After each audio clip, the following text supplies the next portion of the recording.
Bora? Vambora! Olá, pessoal, tudo bem?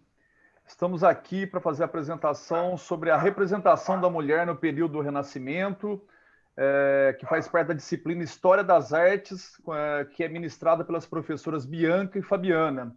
Estamos aqui, então, eu e meu querido amigo Matheus, para falarmos sobre então, a representação da mulher no período do Renascimento. Um instantinho, já vamos compartilhar aqui para a gente estar acompanhando isso aqui. É isso, pessoal. Então, aqui a Renascença ele vai começar no século XIV, mais ou menos, e segue até o século XVI. Né? E a palavra Renascença significa nascer novamente ou ressurgir. É a ideia de tal renascimento que ganhou o terreno mais ali no período na Itália, né? na Península Itálica. Um renascimento que vai associar a ressurreição da grandeza do que fora o Império Romano, né? a arte clássica. Né? Essa confiança de um renascimento se torna mais forte em Florença, que é o berço de Dante e de Giotto, né, que são dois artistas que ainda eles se misturam ali com a Idade Média.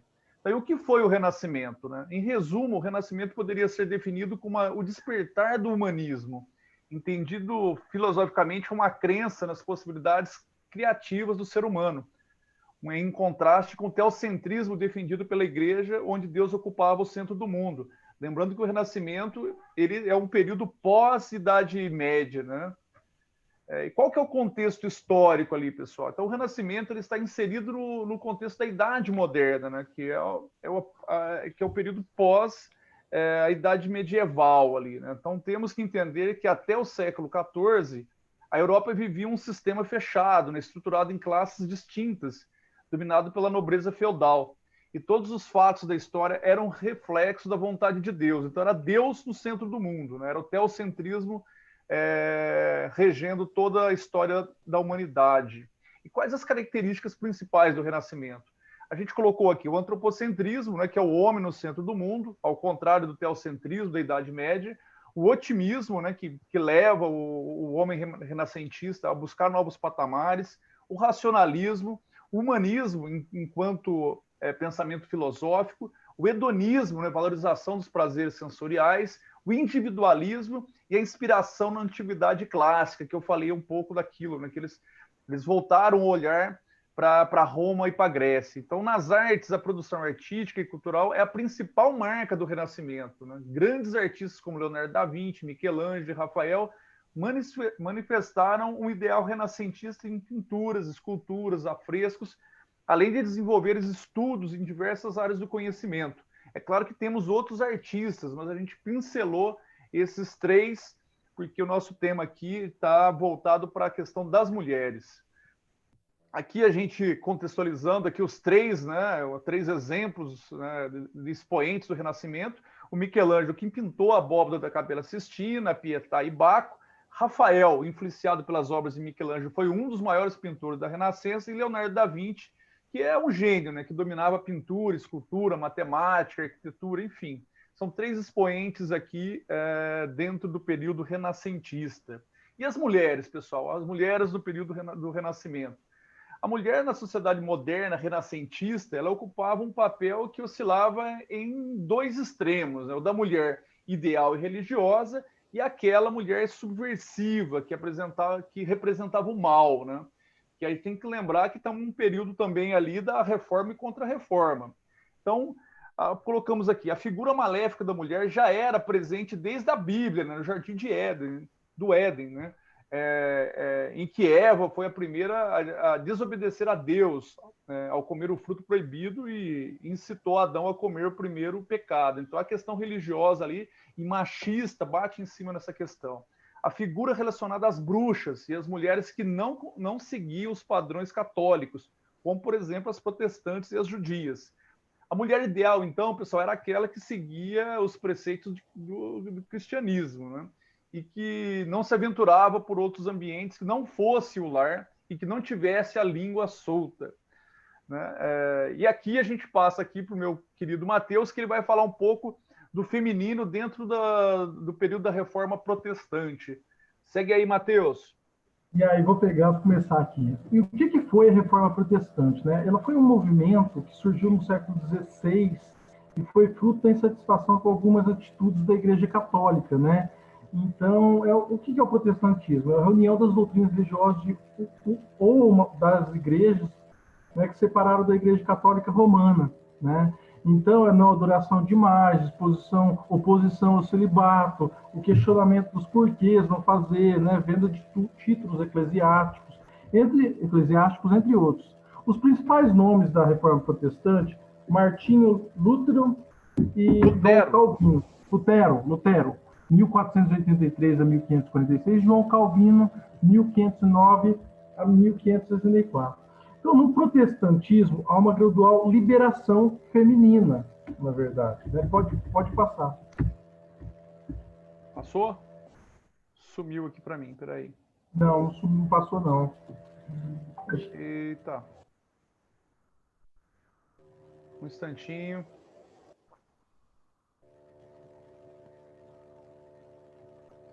Peraí, eu vou interromper e voltar rapidinho. Deu algum... Aí. Pode passar, isso.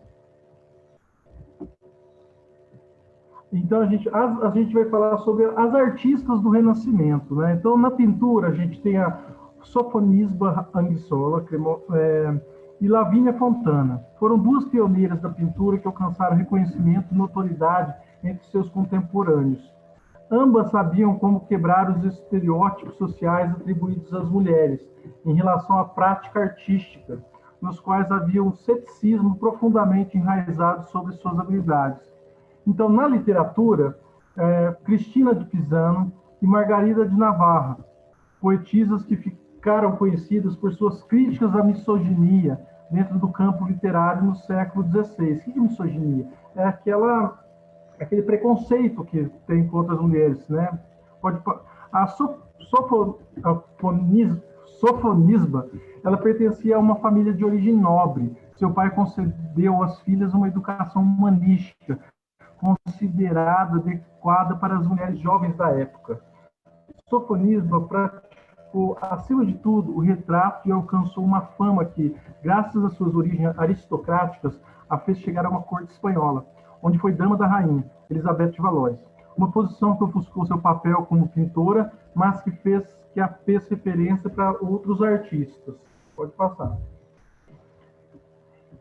Então, a gente vai ter a próxima, é a Lavínia de Fontana. Os retratos eram a principal ocupação de Lavínia de Fontana, em Bolonha, e mais tarde em Roma, gênero em que que se destacava pela variedade de tipologias utilizadas.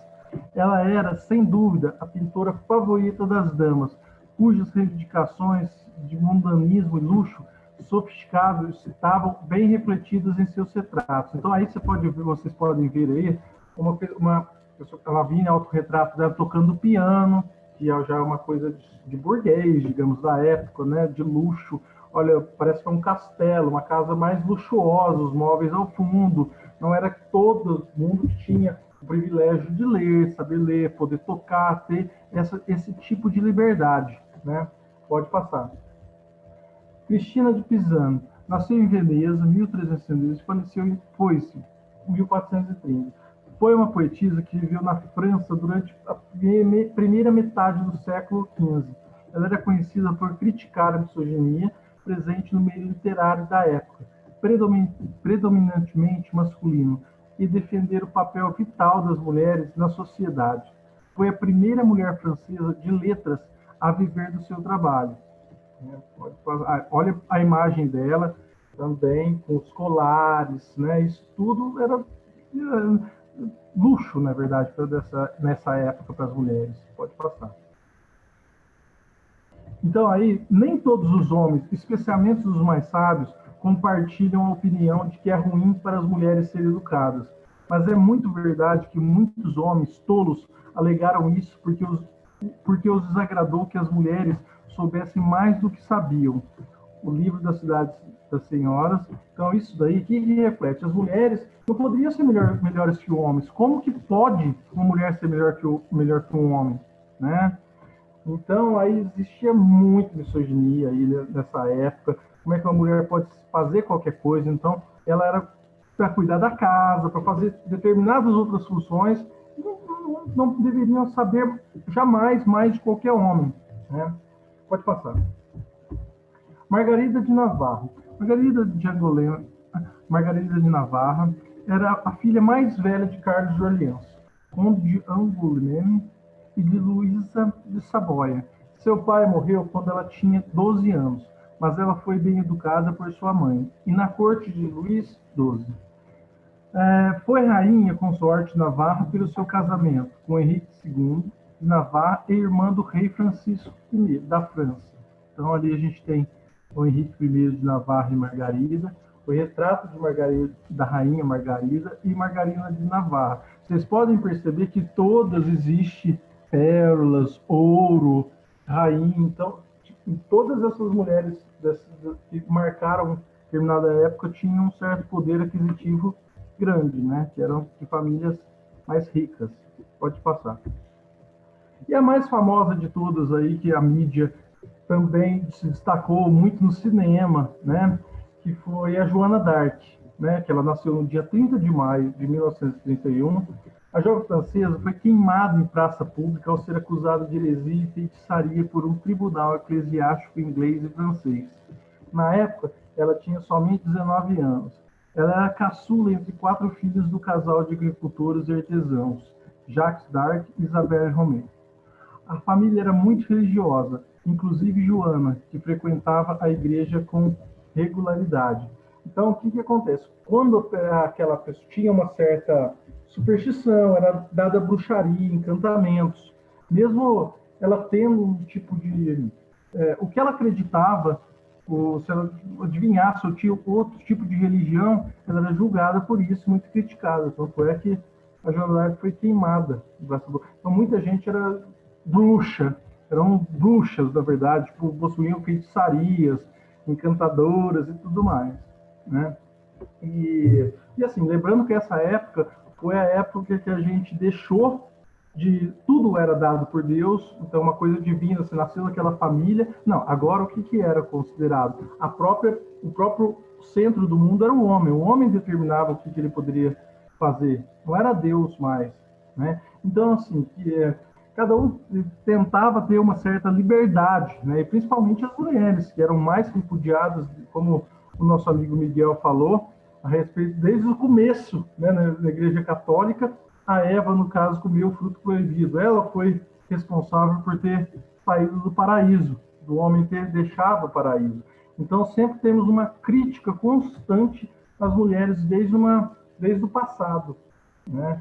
Então, eu acho que ficou um pouquinho sobre no que a gente falou sobre esse renascentismo e a mulher nisso tudo, né? É uma pincelada, né, Matheus? Só para introduzir o tema. Porque não dá para falar muito, porque a gente tem um tempo curto. Eu acho que nosso tempo está até acabando já. A gente tem 15 minutos, a gente não quer estender, mas eu espero que depois na aula, depois acabando a apresentação, vocês possam tirar nossas dúvidas, as dúvidas das nossas referências bibliográficas aí, né?